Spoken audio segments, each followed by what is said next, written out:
मुख्य प्रबंधक के पद पर कार्यरत हूँ मंडी वाली ब्रांच में। कुछ चीज़ें मैं अपनी तरफ से बताऊंगा आपको और मेरी सभी विद्यार्थियों को शुभकामनाएं हैं उनके उज्जवल भविष्य के लिए। और इसके अलावा कोई मुझसे पूछना चाहता है तो उसका भी स्वागत है, अगर आप पूछेंगे तो ज़्यादा अच्छा रहेगा। भारतीय स्टेट बैंक पिछले 200 साल से भारत की सबसे पुरानी बैंक है और हमारा एक गौरवशाली इतिहास रहा है।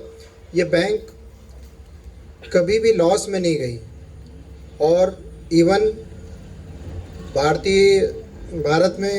में जो भी स्टेट बैंक, भारत में स्टेट बैंक के अलावा कई अन्य बैंक हैं या कोई संस्था है, अगर वो लॉस में जाती है तो स्टेट बैंक ऑफ इंडिया उसको सपोर्ट करता है, उसको उससे उभार।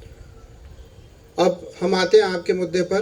12th पास करने के बाद में हमारे कई साथी अलग अलग कॉलेजों में एडमिशन लेंगे, तो अगर आप उस एंट्रेंस एग्ज़ाम में बैठते हैं मेडिकल के, साइंस में, इंजीनियरिंग साइड में या एमबीए में, एलएलबी में, भारत के जो टॉप के 100 कॉलेज हैं उसमें अगर आपका एडमिशन होता है और वहाँ जो आपकी फ़ीस लगती है उसके लिए स्टेट बैंक एजुकेशन लोन के माध्यम से 30 लाख रुपए तक का लोन विदाउट सिक्योरिटी प्रोवाइड करती है। जो टॉप 100 कॉलेज हैं अलग अलग सेक्टर में, मेडिकल में, इंजीनियरिंग में, एमबीए में, सीए में और उसके अलावा अन्य उसमें, वो आपको सपोर्ट करेगा। अगर आपके पेरेंट फ़ीस भरने की स्थिति में नहीं हैं तो आप एजुकेशन लोन लें, और अगर भरने की स्थिति में भी हैं, मैंने अपने बच्चों को अभी एजुकेशन लोन दिलाया है। मैं उनकी फ़ीस भर सकता था लेकिन एजुकेशन लोन के माध्यम से ही मैंने अप्लाई किया। ऐसा करने के पीछे मेरे दो उद्देश्य थे। एक, मेरे बच्चों को ये पता रहे कि हमारी फ़ीस कितनी लग रही है और उनके पास एक अल्टरनेट व्यवस्था रहे।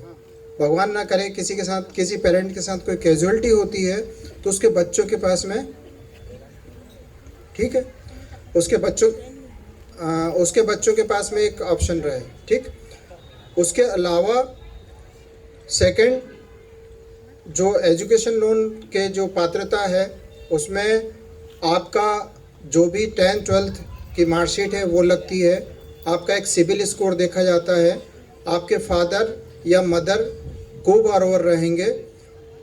जब तक आपकी पढ़ाई होगी, 4 साल का या 5 साल का या 2 साल का पीरियड रहेगा, तब तक आपको बैंक आपकी ट्यूशन फ़ीस का रिम्बर्समेंट करेगा, हॉस्टल फ़ीस देगा, और अगर कोई और उसमें सुविधा लगती है, कंप्यूटर या कोई चीज़ लगती है, तो वो भी बैंक उसमें लोन प्रोवाइड करता है।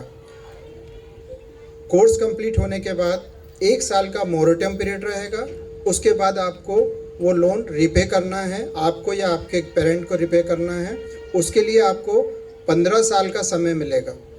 कोर्स कंप्लीट होने के 1 साल के बाद से 15 साल का पीरियड मिलेगा जिसमें आप अपना लोन रिपेमेंट कर सकते हैं। ठीक, तो ये एक बैंक की सुविधा है जिसका फ़ायदा ले सकते हैं।